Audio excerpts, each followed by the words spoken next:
Peke nga ba ang solar eclipse na nangyari kamakailan lang? Mga kaibigan, noon lamang April 8, 2024 ay nasilayan ng libu-libong tao mula sa iba't ibang panig ng mundo ang isang total solar eclipse.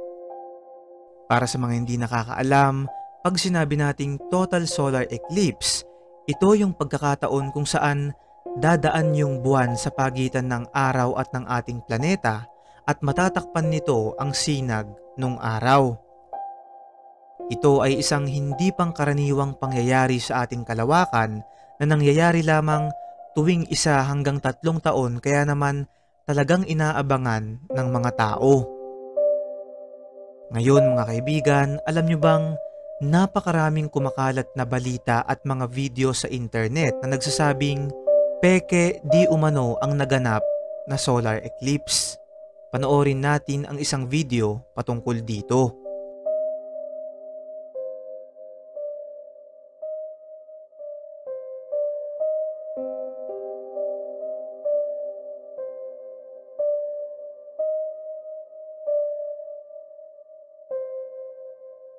Ayon sa ilang mga taong nakasaksi nung nasabing solar eclipse, ay hindi lang 1 kundi 2 araw ang nakita nila nung mga oras na yun. Kung mapapansin nyo sa video ay tila ba meron nang tinatakpan yung buwan sa likod nito at sa ilang saglit lamang ay biglang may magpapaharap na isa na namang araw.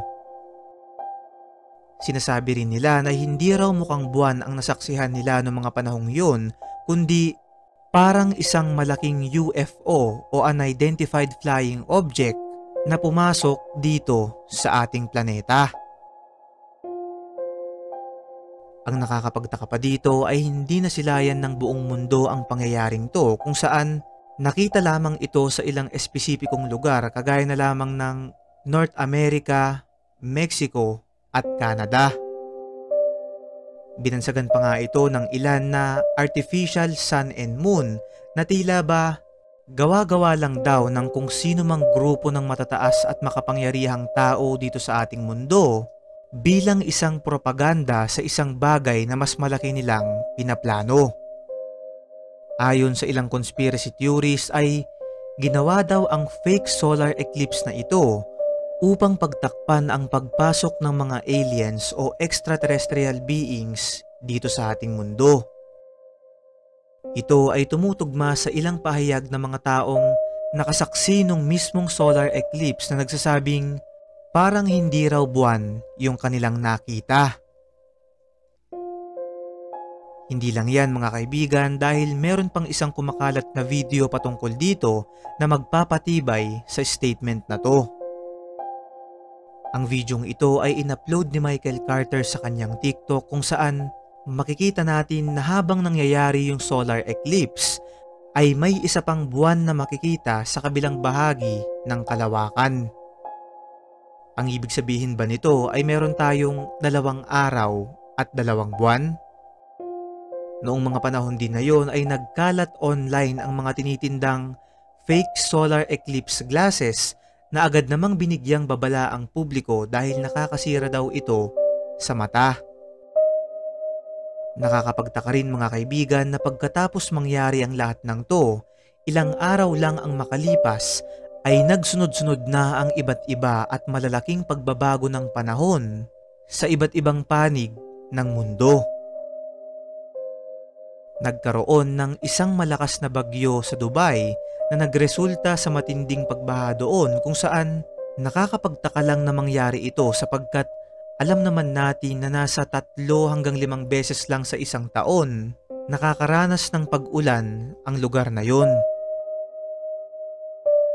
Hindi lang yan, dahil nagsunod-sunod rin ang matataas na temperatura sa iba't ibang bansa, pati na rin dito sa Pilipinas.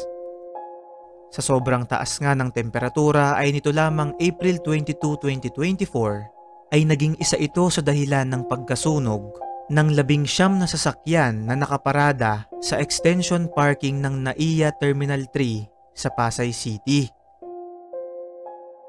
Sunod-sunod rin ang malalakas na lindol sa Japan, Taiwan at Mexico at inuulit ko, lahat ng yan ay halos sabay-sabay na nangyari, ilang linggo lamang ang makalipas nung maganap ang nasabing solar eclipse. Mga kaibigan, kung kayo ay bago lamang sa aking channel o sa aking page, ay gusto kong linawin sa inyo na ang aking mga binanggit ay hindi ko sinasabi na ito ay 100% na totoo. Ibinabahagi ko lang sa inyo ang pinagsama-samang teoryang nakakalat mula sa iba't ibang tao sa internet na siyang tumugma mismo sa isa't isa.